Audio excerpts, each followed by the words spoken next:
ஸ்ரீராமச்சந்திர பரபிரம்மணே நமஹ. நீ கொண்டு இருக்கிற பேரன்பை அடிப்படையாக வச்சுட்டு நீ சொல்கிற சீத்தை, துன்பத்தை அனுபவிக்கிறவாளை பாதுகாக்கிறது தான் சத்ரியனோட வேலை, அதுக்கு தான் அவன் வில்லேந்திரான்னு நீயே சொல்லிட்ட. அப்போது கிழங்குகளையும் கனிகளையும் உட்கொண்டு தவத்தையே வாழ்க்கையாக வச்சுருக்க முனிவர்களில் அரக்கர்கள் துன்பப்படுத்தும் போது அவள் என்னை வேண்டி என்னை காப்பாற்றுன்னு கேட்டுக்கும்போது அதை காப்பாற்ற வேண்டியது என்னுடைய கடமை இல்லையா?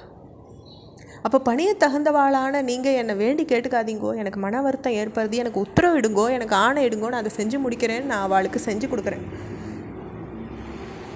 அப்போது எங்களுடைய தவத்தின் பயனாக நான் அந்த அரக்கர்களை அழிச்சிட முடியும், ஆனால் எங்களுடைய சக்திகள் போயிடும்னுட்டு அந்த சீலர்கள் அஞ்சறாங்க.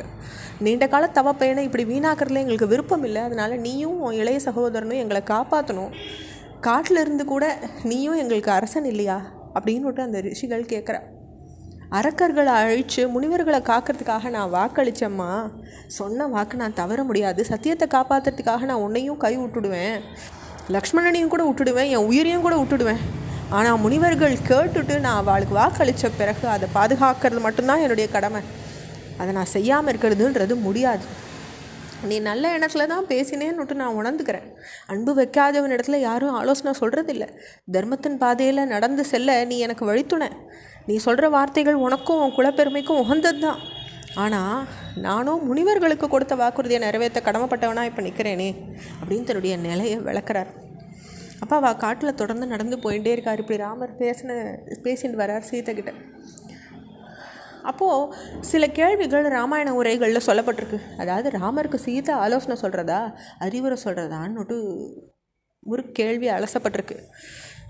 அப்போ பெண்கள் அடிமைப்பட்டிருந்த காலம்ன்றது இப்போ பலரால் வர்ணிக்கப்பட்ட அந்த புராண காலத்தில் ஆலோசனை சொல்கிற உரிமை அவளுக்கு இருக்கிறதா நினச்சே தான் பெண்கள் பேசினான்னு நம்ம தெரிஞ்சுக்க முடியாது. அதை கேட்டுக்கொள்ளும் கடமையும் தனக்கு இருக்கிறதா ஆண்களும் நினச்சிட்டாங்க, நடந்துட்டாங்க. இதுக்கு புராணங்களில் பல சான்றுகள் இருக்குது. அந்த மரியாதை பெண்களுக்கு அளிக்கப்பட்டிருந்தது அப்படின்றத பார்க்குறதுக்கு. உன்னை விட நான் எல்லாம் நன்கறிந்தவன்ற வகையில் அந்த பெண்களும் பேசலை. நீ எனக்கு எதுவும் சொல்ல தேவையில்லைன்ற வகையில் ஆண்கள் வாயை மூடவும் இல்லை.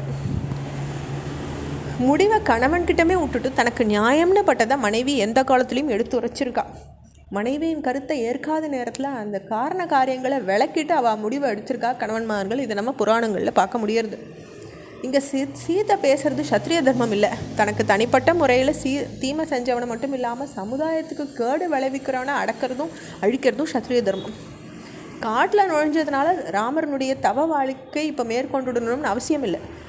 அது தவிர முனிவர்களுக்கு பாதுகாப்பு நாடும்போது அவளை காப்பாற்றுறது தான் கடமை, அரக்கர்களை அழிக்கிறது தான் ராமர் வாக்களித்ததும் செய்ய வேண்டிய ஒரு வேலை தான். அதனாலும் சீதை சொன்னதை தன்னால் ஏற்றுக்க முடியலன்ற விளக்கத்தை ராமர் கொடுக்குறார். இது குறித்து 2 அபிப்பிராயங்கள் இருக்கலாம். தர்மத்தின் பாதை சூக்ஷ்மமானதுன்னு சொல்கிறாங்க. இதுக்கு தான் நன்னா உணர்ந்தவா தான் தர்மத்தின் பாதையை முழுசாக உணர்ந்துக்க முடியும். ராமர் அதை புரிஞ்சின்றவர். நம்ம போன்ற ஞானம் பாதி இருந்துண்டு தர்மசாஸ்திரங்கள் பெரிவா சொன்ன வழியில் போகிறவாளுக்கு அந்த குழப்பமே வர்றது கிடையாது. தர்மத்தின் வழியை நாடுறதுக்கு நமக்குள்ள வழிகாட்டி பெரிவா தான். சீதை தெரிவிச்சிருக்க கருத்துக்களும் அதுக்கு ராமர் சொல்கிற பதிலும் கம்பராமாயணத்துலையும் துளசி ராமாயணத்துலையும் இடம் பெறலை.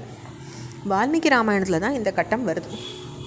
பல முனிவர்களின் ஆசிரமங்களுக்கு அவள் 3 பேரும் போகிறா. சில இடங்களில் 10 மாதங்கள், சில இடங்களில் 1 வருஷம், சில இடங்களில் 4-5 மாதங்கள் இப்படி வாழ்ந்துட்டே வரா. இப்படி 10 வருஷம் அவளுடைய வனவாசம் கழிஞ்சு விடுறது. இந்த நிலையில் ராம லக்ஷ்மண சீதை சுதீக்ஷ்ணரின் ஆசிரமத்துக்கு திரும்பி வந்து சேர்றா. அங்கே தங்கியிருந்த போது ஒரு நாள் சுதீக்ஷ்ணர் கிட்ட ராமர், அகஸ்திய முனிவர் இந்த காட்டில் தான் வாழறாருன்னு சில முனிவர்கள் சொல்கிறாங்க. இந்த காடோ அகன்று விரிந்து இருக்குது, அவர் இருக்க இடம் எங்களுக்கு தெரியல, அவருடைய ஆசிரமம் எங்கே இருக்குதுன்னு தெரிஞ்சாக்கா என் தம்பியோடையும் மனைவியோடையும் அவரை போய் நான் வணங்க விரும்புகிறேன்னு சொல்கிறார் ராமர். அதுக்கு சுதீக்ஷ்ணர், நான் உங்ககிட்ட இது பற்றி கொள்ள நினச்சிட்டு இருந்தேன், அகஸ்திய முனிவரை தரிசிக்கிறது உனக்கு பெரிய மேன்மையை தரும். அகஸ்தியரின் ஆசிரமத்துக்கு போகிற பாதையை விவரிக்கிறார் சுதீக்ஷ்ணர். சுதீக்ஷரை வணங்கிட்டு அந்த வழியில் 3 பேரும் போய் பார்க்கறதுக்கு கிளம்புறாங்க. இந்த தொடர்ச்சியை நம்ம அடுத்த பகுதியில் பார்க்கலாம். ஸ்ரீராமச்சந்திர பரபிரம்மணே நமஹ.